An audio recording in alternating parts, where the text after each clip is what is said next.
Jaka Tarub dan Nawang Wulan. Pada zaman dahulu, di kaki Gunung Merapi, hiduplah seorang pemuda bernama Jaka Tarub. Ia tinggal bersama ibunya, seorang janda tua. Jaka Tarub dikenal sebagai pemuda gagah, rajin membantu ibunya, dan pandai berburu. Tapi satu hal yang membuat sang ibu cemas, Jaka belum juga menikah, meski banyak gadis desa yang menyukainya. Suatu hari, ketika mencari buruan ke dalam hutan yang lebat, Jaka Tarub melihat sesuatu yang luar biasa. Di tepi sebuah danau kecil yang tersembunyi di tengah hutan, ia melihat 7 bidadari turun dari langit dengan selendang sakti yang bisa membawa mereka kembali ke kayangan.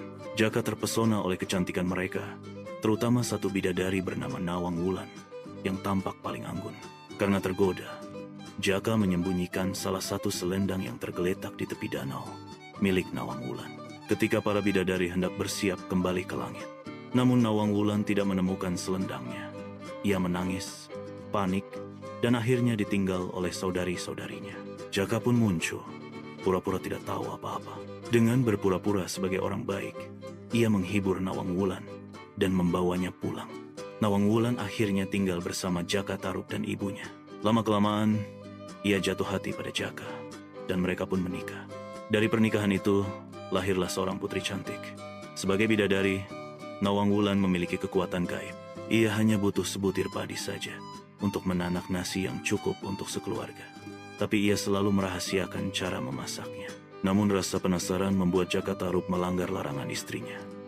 Suatu hari, saat Nawang Wulan pergi, Jaka mengintip cara istrinya memasak. Karena rahasianya terbongkar, kekuatan gaib Nawang Wulan pun hilang.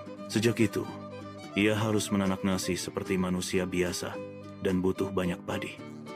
Nawang Wulan sedih karena persediaan padi di lumbung cepat menipis. Suatu hari, saat membersihkan rumah, ia menemukan selendangnya yang dulu hilang. Ternyata disembunyikan Jaka Tarub di atas langit-langit.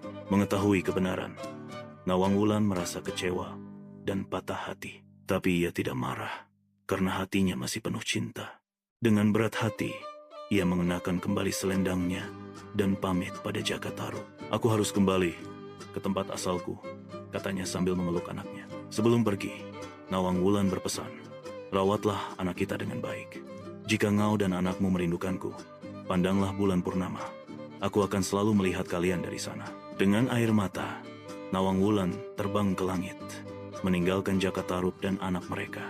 Sejak saat itu, Jaka Tarub hidup dengan penyesalan, dan setiap bulan purnama. Terima kasih view dan subscribe ya channel Cila Animasi.